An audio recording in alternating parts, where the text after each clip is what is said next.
योजना निवडणुकीपूर्वी जाहीर केली। मुख्यमंत्री युवा प्रशिक्षण योजना उर्फ लाडका भाऊ योजना ही योजना म्हणजे युवकांचं शुद्ध फसवणूक आहे। अध्यक्ष महोदय, ही योजना कशासाठी सुरू केली, कुणी मागणी केली होती? सुरू केल्यानंतर 10 लाख फॉर्म आले, 10 लाखातले 5 लाख निवडण्यात आले, त्यानंतर 1,26,000 लोकांना इंटर्नशिप देण्यात आली। इंटर्नशिप म्हणजे त्यामध्ये स्टायफंड आणि ट्रेनिंग, आणि अचानक निवडणूक झाली की योजना बंद करण्यात आली। म्हणजे गरज सरो आणि वैद्य मरो अशा प्रकारची योजना होती का? आणि मग या लोकांची फसवणूक केली का?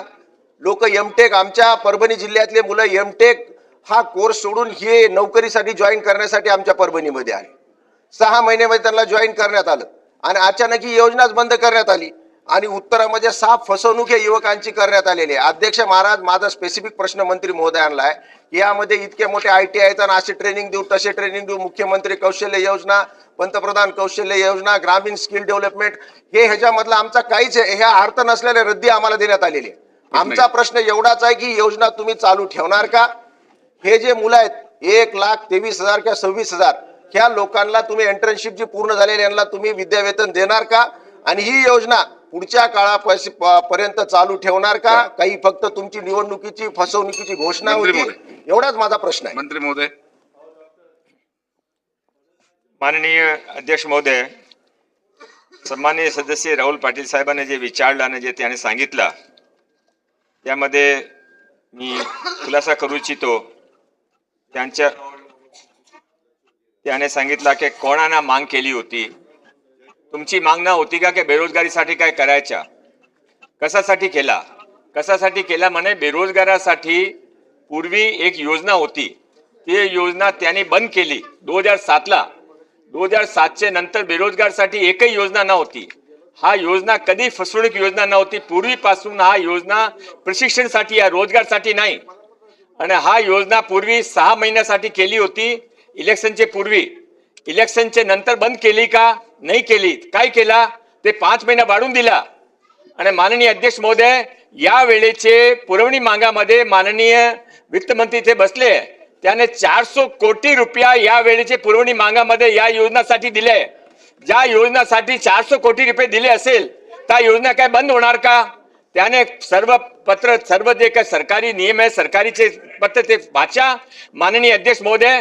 ते सांगता की यामध्ये जे जबाबमध्ये जे लिहिलं त्यांचा काही उपयोग नाही, त्याच्यासाठी असेल की त्याच्यासाठी काही उपयोग नाही, पण महाराष्ट्राचे लोकांसाठी उपयोग आहे। महाराष्ट्राचे लोकांसाठी ITI मध्ये केलेले नवीन सर्व न्यू एज कोर्सेस, पॉप्युलर कोर्सेसचा उपयोग आहे।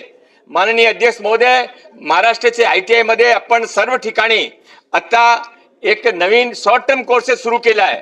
माननीय प्रधानमंत्रीजी हस्ते त्यांचे उद्घाटन झाला। प्रथम बॅच मध्ये 55,000 विद्यार्थ्यांनी त्याचा लाभ घेतला। त्यांचा उपयोग महाराष्ट्राच्या लोकांसाठी आहे। माननीय अध्यक्ष महोदय, माननीय मुख्यमंत्रीजीच्या नावावर आपण माननीय मुख्यमंत्री स्वरोजगार योजना अशी सुरू केली आहे। त्या योजनामध्ये 5 लाख बेरोजगारांना प्रथम वर्षी लाभ मिळणार आहे। त्याच्यासाठी उपयोग नसेल पण महाराष्ट्राच्या लोकांसाठी आहे। न भूतो न भविष्यतो। महाराष्ट्रामध्ये माननीय देवेंद्र फडणवीसजी, माननीय एकनाथजी, माननीय अजितदादा त्यांचे नेतृत्वामध्ये रोजगारसाठी जे काय केलेलं आहे आजपर्यंत केलेलं नाही, ते केले, घोषणा केली आहे, प्रयोगामध्ये लावले, अंमलबजावणी पण होणार। उत्तर आलं हा काय? ही योजना आपण चालू ठेवणार का? माझा एवढाच प्रश्न आहे। चला, ही योजना आपण चालू ठेवणार का? माननीय अध्यक्ष महोदय, मैं स्पेसिफिकली सांगितलं या वेळेचे बजेटमध्ये माननीय मुख्यमंत्री देवेंद्र फडणवीस साहेब, अरे ऐकून तरी घ्यावा, तुम्ही ते विचारलं मी जवाब देतो ना, तुम्ही जे विचारलं त्याचा जवाब देतो ना। माननीय अध्यक्ष महोदय, या वेळेचे बजेटमध्ये माननीय मुख्यमंत्री देवेंद्र फडणवीस साहेब, माननीय उपमुख्यमंत्री एकनाथराजे शिंदे आणि माननीय वित्तमंत्री अजितदादा पवार याने या योजनासाठी 418 करोड रुपयाचा प्रावधान केलाय। या योजना सुरू राहणार आहे। चला, लक्षवेधी क्रमांक 17 श्री अमित साडम। अध्यक्ष महाराज, नाही झालं लक्षवेधी क्रमांक 17 त्यांनी 2दा उत्तर दिलं। त्यांनी तुमच्या दोन्ही प्रश्नांचे उत्तर दिलेले आहे। नाही अध्यक्ष महाराज, लक्षवेधी क्रमांक 17 मंत्री महोदय। चला अध्यक्ष लक्षवेधी महाराज, क्रमांक 17 श्री अमित साटम. शासनाने सुरू केलेल्या असलेल्या मुख्यमंत्री कार्यप्रशिक्षण योजनेसंदर्भामध्ये ही लक्षवेधी असून माझा एक स्पेसिफिक प्रश्न असा आहे की मुख्यमंत्री युवा कार्यप्रशिक्षण योजनेचा 11 महिन्याचे प्रशिक्षण संपल्यानंतर या युवांना रोजगार व स्वयंरोजगार क्षम बनवण्यासाठी शासनाद्वारे काय विशेष उपाययोजना करण्यात येणार आहेत, हा माझा स्पेसिफिक प्रश्न आहे अध्यक्ष महाराज. चला एक मिनिट मी हा माननीय अमित साटम साहेब आमचे पार्टीचे अध्यक्ष आहे, त्याने अतिशय चांगले प्रश्न विचारला. मी त्यांच्या 1-2 मिनिटामध्ये जवाब देतो. त्याने जे जवाब दिला योजनाचा काय होणार, मी जवाब दिला. आता त्याने जे जवाब दिला की ते योजना एक वेळा ते 11 महिने पूर्ण केले नंतर त्या विद्यार्थ्याचं काय होणार. तर माननीय अध्यक्ष महोदय, हा जे सरकार आहे हा सरकार लोकांची सरकार आहे. हा सरकार युवक युवती रोजगारसाठी नेहमी प्रयत्न करता. एक 6 पॉइंट आता आज इथे घोषणा करतो. हा जे 11 महिन्या ज्याने पूर्ण केल्या त्याच्यासाठी या सरकार नवीन काय करणार. 11 महिना पूर्ण झाल्यानंतर प्रत्येक औद्योगिक संस्थांमध्ये अल्पकालीन अभ्यासक्रम सुरू केला आहे. अल्पकालीन अभ्यासक प्रत्येक 400 ITI मध्ये प्रत्येक तालुक्यामध्ये एक ITI सुरू केला आहे. त्यामध्ये 10% रिझर्वेशन फ्री ऑफ कॉस्ट या जे विद्यार्थी आहेत त्याने देण्यात जाणार आहे. एक ऐकून तरी घ्यावा, अरे ऐकून तरी घ्यावा. 6-1 झाला, ऐकून तरी घ्यावा. कधीतरी अप्रिशिएट करावा. माननीय अध्यक्ष महोदय, जे आम्ही मुख्यमंत्री स्वरोजगार योजना आता मी ते सांगितली. 1 लाख विद्यार्थ्याने 5 लाख विद्यार्थ्याने दरवर्षी आपण 5 लाख रुपयाचे लोन 3% दरवर देणार आहे. फक्त लोन नाही आहे, त्यासाठी प्रत्येक ITI मध्ये आपण इनोव्हेशन सेंटर उभा करणार आहे. प्रत्येक ITI मध्ये एक मेंटरशिप ग्रुप उभा करणार आहे. प्रत्येक ITI चे बरोबर आपण एक ऑनलाईन क्वेश्चन आन्सरचा ऍप तयार केला आहे. त्यामध्ये 10% रिझर्वेशन हे जे 1,70,000 विद्यार्थी आहे त्यांच्यासाठी आपण प्रायोरिटी रिझर्वेशन ठेवलंय. माननीय अध्यक्ष महोदय, या नंतर जे काही 1,70,000 विद्यार्थी आहे त्यांना आपण उद्योग विभागाकडे त्यांच्या उद्योगसह बायफर्केशन करून त्यांची लिस्ट इथे पाडून जिथे वॅकन्सी असेल त्याने प्रायोरिटी इंटिमेशन मिळेल. माननीय अध्यक्ष महोदय, त्याशिवाय कर्नाटकाची धर्तीवर आपण इथे मॅच मेकिंग पोर्टल तयार केला आहे. अरे पण त्यांचा प्रश्न तुमचा प्रश्न गेला आता. अमित साटमजीचा प्रश्न उपाययोजना विचारता.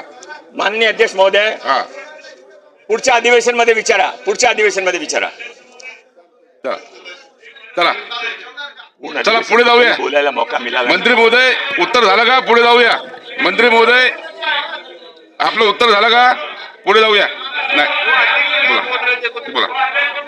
हा अध्यक्ष महोदय, हे मुख्यमंत्री प्रशिक्षणार्थी जे होते मागच्या विधानसभेच्या आधी सन्माननीय मुख्यमंत्री महोदय सध्याचे आणि तेव्हाचे मुख्यमंत्री एकनाथ शिंदे साहेब म्हणजे देवेंद्रजी आणि एकनाथ शिंदे साहेब दोघांचे व्हिडिओ आहेत की आम्ही ह्या 11 महिन्यानंतर यांना महाराष्ट्र सरकारच्या सेवेमध्ये कायम करणार असे व्हिडिओ आहेत. ते सगळे आहेत, बघितलेले आहेत. मी तुम्हाला दाखवतो आहेत. आणि त्यामुळे अध्यक्ष महोदय अशा पद्धतीनं त्यांना बसून बोलू नका. त्या सगळ्या महाराष्ट्रातल्या मुख्यमंत्री प्रशिक्षणार्थींचा विश्वासघात करून आता त्यांना तोंडावरून हात फिरवण्याचा कार्यक्रम जो चालू आहे तो अध्यक्ष महोदय थांबून त्यांना कायम सेवेत सरकार कधी घेणार. चला मंत्री महोदय उत्तर द्या.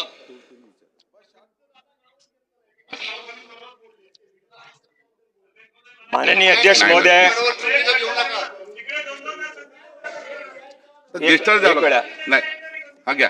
नाही पुढे बोला. तर बघा 10:39 झाले ना. बघा राहिलेल्या लक्षवेधी ऐका योगेश साहेब, राहिलेल्या लक्षवेधी या राहून जातील.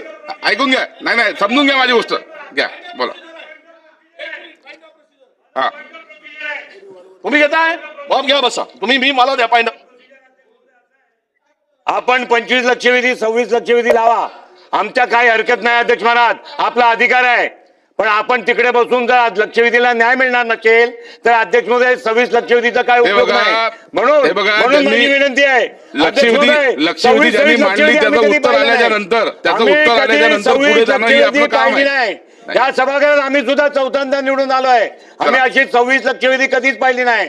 आणि आपण जर असाच अन्याय करणार असाल अध्यक्ष महोदय हे बरोबर नाही आहे. आपण न्यायाच्या आसनावर बसले आहेत. योग्य अयोग्य केवळ आपण ठरवू शकता असं नाही अध्यक्ष पुढे महाराज. जाऊया. लक्षवेधी क्रमांक 18 लक्षवेधी क्रमांक 18 अशी अध्यक्ष प्रशासन महोदय लक्षवेधी क्रमांक 18. झालं दिलं आता. हा बोला. अध्यक्ष महोदय विषय दिलं ना उत्तर. अध्यक्ष महोदय, माझ्या प्रश्नाला उत्तर देऊ दे, मग वडेट्टीवार साहेब विचारतील तो पुढचा प्रश्न.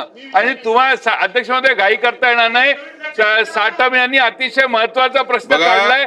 पक्षाचा अध्यक्ष चला. असून देखील हा प्रश्न चला काढतायत, त्याबद्दल त्यांचं वडेट्टीवार साहेबाला अभिनंदन. विचारा. अध्यक्ष महोदय, या आपण सगळेजण सभागृहातल्या लोकांच्या भावना काल तरुणांनी प्रचंड मोठं ते आंदोलन केलं. मी तुम्हाला सांगतो त्या पोरांना एक मिनिट, त्या पोरांना प्रचंड मारहाण झाली पोलिसाकडून. काय मागणी होती? आम्ही 11 महिने काम केलं आणि आम्हाला 11 महिन्यानंतर त्या पोरांना की आम्हाला रेग्युलर करा, नाही तर पुढचे तरी 11 महिने द्या. आम्ही काम केलंय, निवडणुकीत काम केलंय. हे सरकारने आणलेली योजना आहे. पुन्हा हे सरकार आलंय ना, दुसरं जर सरकार आलं असतं तर ठीक आहे, त्यांचा आग्रही नसता. त्यांच्या भरोशावर हे सरकार आलं आणि आल्यानंतर अध्यक्ष महोदय त्यांनी जर म्हटलं की आम्हाला, आणि त्यांनी आश्वासित केलं होतं की हे मुलांना, मी शिंदे साहेबांचं स्टेटमेंट तुम्हाला सांगून वाटल्यास मी पाठवतो, मी त्यामध्ये कुठेच चूक नाही. ते म्हणालेत की आम्ही यांना रेग्युलर करणार, चला. आम्ही यांना पुढे रोजगार देणार, असं ते म्हटलेत. बघा, म्हणजे मी खोटं बोलतोय? नाही नाही, असं नाही. असं नाही राजे, हा हे असं नाही. माननीय तत्कालीन मुख्यमंत्री आणि आताचे उपमुख्यमंत्री एकनाथजी शिंदे साहेबांचं नाव त्यांनी घेतलंय. तुम्ही रेकॉर्ड काढून बघा. असं कुठेही ते रेकॉर्डवर बोललेले नाहीत. ती योजना लागू केली, या विद्यार्थ्यांचा सहानुभूतीने विचार करू. यांच्या बाबतीत आम्हाला सहानुभूती आहे. यांना 11 महिन्यासाठी आम्ही प्रशिक्षणार्थी म्हणून नेमणूक देऊ, हेच बोललेले आहेत. भविष्यात परमनंट करू अशा पद्धतीचं चुकीचं वक्तव्य तुम्ही सांगू नका. चला आता आपण पुढे जाऊया. लक्षवेधी क्रमांक 18. नाही नाही नाही नाही नाही. लक्षवेधी नाही, क्रमांक नाही, 18. नाही, नाही मंत्री महोदय, नाही.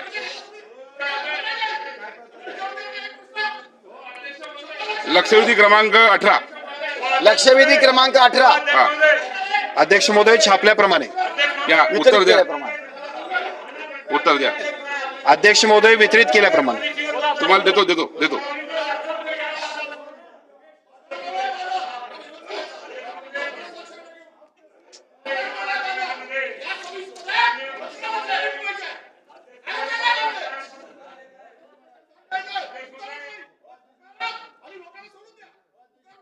अरे बाबा, त्यांनी 3 वेळा उत्तर दिलेलं आहे ना साहेब. त्यांनी 3 वेळा उत्तर दिलेलं आहे. अगोदरची पण लक्षवेधी तीच होती राहुल पाटलांची. त्यांनी 3 वेळा सविस्तर उत्तर दिलेलं आहे ना. दिलं त्यांनी उत्तर. आता उत्तर दिल्यावर पुढे जायचं नाही का? ठीक आहे, ते आता उभे उत्तर झाले. दिल्यावर पुढे जायचं नाही हे का? सांगा. म्हणाले मंत्री महोदय उभे झाले. नाही वडेट्टीवार साहेब त्यांनी 3 वेळा उत्तर दिलेलं आहे आणि सविस्तर त्यांनी उत्तर दिलेलं आहे. राहुल पाटला साहेबांच्या लक्षवेधीला उत्तर दिलं आहे. त्यांनी तेही उत्तर दिलं आहे. आता आपण पुढे गेलं पाहिजे ना. हा अध्यक्ष महोदय, देतो. अध्यक्ष महोदय हरकत आहे. चला अध्यक्ष जयंत पाटील महोदय. साहेबांची हरकत आहे. चला अध्यक्ष महोदय, चला बोला. अध्यक्ष महोदय, भास्कर पाटील साहेब आपण खाली बसा. ओ भास्कर पाटील साहेब, अध्यक्ष महोदय, भास्कररावजी खाली बसा. भास्कररावजी खाली बसा. आपण बोला. जयंत पाटील साहेब बोला आपण. अध्यक्ष महोदय, हा मी विचारलेल्या प्रश्नाला मंत्री महोदयांनी उत्तर दिलेलं नाही. ज्यांना प्रश्न विचारला त्याऐवजी दुसरेच मंत्री उत्तर द्यायला लागलेले आहेत. ही चुकीची प्रथा महाराष्ट्र विधानसभेत तुम्ही सुरू करताय. ज्यांना प्रश्न विचारला त्याने उत्तर द्यावं. आम्ही शांतपणे प्रश्न विचारला, ज्यांनी उत्तर देण्याची त्यांची कुवत असताना त्यांना अंडरमाइन करून दुसरे मंत्री उभा राहतात. हा त्या मंत्र्यांचाही अपमान आहे. आणि वडेट्टीवार साहेब मगासपासून हात करतायत. वडेट्टीवार साहेब आणि नाना पटोले, हा प्रश्न महत्वाचा आहे. 2 मिनिटं आपण वाढवा सभागृहाची आणि या दोघांचे प्रश्न घ्या. चला बोला. हा ठीक आहे, विचार करू भविष्यात, असं तर म्हटले ना. चला आता हा विषय पुढे नेऊ. हे बघा, हा काय पद्धत आहे? ही काय पद्धत आहे सांगा आता. कोणतं? नाही वेगळं काहीच घातलं नाही. सभागृहाची वेळ 5 मिनिटासाठी वाढवण्यात येत आहे. अध्यक्ष महोदय, सन्माननीय तत्कालीन मुख्यमंत्र्यांनी ही जी योजना आणली, ही योजना 11 महिन्यात बंद पडली. काल प्रचंड या लोकांनी आंदोलन केलं. नाही, नाही. आंदोलन केल्यानंतर त्या पोरांच्यावर प्रचंड लाठीमार केला गेला, बदलून काढलेत. या सरकारची सेवा केल्याचं ते बक्षीस होतं. त्या फ्रॅक्चर झालीत काही पोरं. एवढ्या प्रचंड कोणी काय मारतं काय? तुमची सेवा केल्यानंतर 11 महिने आणि त्यांचं पुढेचं भविष्य अंधकारमय आहे. का मागू नये त्यांनी पुढे असं म्हटलं गेलं, याचा विचार करू. आता तुम्ही म्हणले विचार काय करणार याचं उत्तर द्या ना. चला, उत्तर हे द्या. 11 महिने झाले उत्तर द्या. आणि या भविष्यात 5 वर्ष पूर्ण झाल्यावर 5 वर्ष पूर्ण झाल्यावर चला. हे जे काही आता पुढे मंत्री जाऊया. महोदय लक्षवेधी सांगतायत, पुकारलेली आहे. मंत्री महोदय जे उत्तर देत आहेत त्यापेक्षा बोला, बोला. यांच्या योगेश या साहेब, सगळ्या बोला. प्रशिक्षणार्थींना हा. जे 11 महिने काम केले महोदय या संदर्भामध्ये त्यांच्यात- सकारात्मक उत्तर देत आहेत. हा. आता युग अध्यक्ष महोदय डिजिटलायझेशनचा आलेला आहे. माझा स्पेसिफिक प्रश्न आहे अध्यक्ष महोदय, माझा स्पेसिफिक प्रश्न आहे 400च्या वर असलेल्या या ITI मध्ये आपण मुलांना आणि त्या विद्यार्थिनींना ज्यांना आपण प्रशिक्षणार्थी म्हणून घेत आहोत, हो नाना, हो विजयराव, हो नाना, अरे बाबा, हो विजयराव, पॉइंट ऑफ प्रोसिजर म्हणून अरे विजयराव नाना ऐका ना जरा. आता हे लोकांचं भलंच होणार आहे माझ्या प्रश्नातून महाराष्ट्राचा. प्लीज ऐका, 2 मिनिटं ऐका. अध्यक्ष महोदय, डिजिटलायझेशनच्या या वेळामध्ये तुमचं point of procedure होतं ना? ITI मध्ये आपण त्या ITI योगेश मध्ये साहेब, आपला पॉइंट ऑफ प्रोसिजर होता ना? पॉइंट ऑफ प्रोसिजर होता आपला. अध्यक्ष महोदय मी आता पॉइंट ऑफ लक्षवेधी प्रोसिजर बोलताय आपण, कशाला बोलताय? पॉइंट ऑफ प्रोसिजर बोलताय ना? ना पॉइंट ऑफ प्रोसिजर मग आता पुढे जाऊया ना. लक्षवेधीवर नाही, चला द्या उत्तर द्या.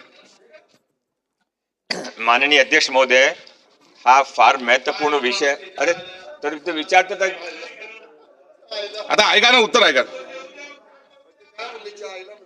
मंत्री महोदय, माननीय ज्येष्ठ सदस्य आणि जयंत पाटील साहेब आणि विजय वडेट्टीवार साहेबने जे प्रश्न विचारले आणि माननीय योगेश सागर साहेबने जे प्रश्न विचारले, माननीय अध्यक्ष महोदय, एक शांतताने ऐका. त्या फार महत्वाचा प्रश्न आहे, हा मी कबूल करतो, पण तुम्ही शांतताने ऐका असे माझी रिक्वेस्ट आहे. एक तुमच्या शासन होता, तुमच्या काँग्रेसच्या शासनमध्ये काय योजना रोजगारासाठी बेरोजगारासाठी होती? एक मला ऐकून घ्या. तुम्ही आता एक मिनिट जयंत पाटील साहेब, आपण फार इंटेलिजंट आहे, माझ्या पण ऐका तर 2 मिनिटं. तुमची 300 रुपया तुम्ही महिन्याचा देत होते, म्हणे 1 वर्षाचे किती देत होते तुम्ही? 3600 रुपया. 3 वर्षासाठी योजना होती 10,000. आम्ही 1 महिन्याचे 10,000 दिले. माननीय अध्यक्ष महोदय, तुम्ही ते योजना पण बंद केली. माननीय अध्यक्ष महोदय, जबाब तरी देऊ द्या. चला, ऐका ना, ऐका. जबाब पटोले साहेब, खाली बसा आता. तुम्ही आपण ते ऐकून घ्या, योजना उत्तर पण ऐकून बंद घ्या ना. केली. उत्तर ऐकून घ्या ना. तुमच्या काय? शासन राहिला, तुम्ही एकही योजना बेरोजगारीसाठी रोजगारसाठी ठेवली नाही. हा. माननीय अध्यक्ष महोदय, या योजना कधीही रोजगारसाठी अरे पण विजय वडेट्टीवार साहेब ऐकून तरी घ्यावा. जयंत पाटील साहेब अच्छा, चला, मला जबाब चला. पूर्ण होऊ द्या, नंतर तुम्ही उत्तर द्यावा. माननीय अध्यक्ष महोदय, या योजना कधीही रोजगारसाठी एम्प्लॉयमेंटसाठी ना होती. हा फक्त प्रशिक्षणसाठी होती आणि प्रशिक्षण दिला 6 महिन्यासाठी होती, नंतर 5 महिना वाढून दिला. आणि माननीय अध्यक्ष महोदय, या योजनामध्ये जे विद्यार्थ्यांना भाग घेतला त्यांच्या नंतर काय, हा महत्वाचा प्रश्न आहे. तो त्यासाठी आम्ही एक उपाययोजना केली आहे. मी उपाययोजना वाचत होते, परत ते पटलावर ठेवून 6 पॉइंट आम्ही तयार केलाय. प्रत्येक विद्यार्थीने त्याचा लाभ घेऊ शकता. आणि माननीय विजय वडेट्टीवार साहेब, हा योजना बंद केली है जी, आजपासून सुरू झाली आहे. ते योजनाचा लाभ आज मी घोषणा करतोय. 1 जानेवारी पासून ज्या योजनाचे विद्यार्थी जे शिक्षण घेतलं आहे त्यांच्यासाठी मी काही स्पेशल योजना तयार केली आहे, ते अंमलात येईल. चला. लक्षवेधी सूचनांचे जोडपत्र सभागृहाच्या पटलावर ठेवणे. महोदय, मी आपल्या अनुमतीने भविष्य नियम 105 अन्वये लक्षवेधी सूचनांचे जोडपत्र अमुद्रित स्वरूपात सभागृहाच्या पटलावर ठेवतो. नियम 105 अन्वये लक्षवेधी सूचनांचे जोडपत्र अमुद्रित स्वरूपात सभागृहाच्या पटलावर ठेवण्यात आले. सत्र समाप्तीनंतर सन्माननीय सदस्यांना लक्षवेधी सूचनांचे जोडपत्र वितरित करण्यात येईल. सभागृहाची विशेष बैठक आता स्थगित होत असून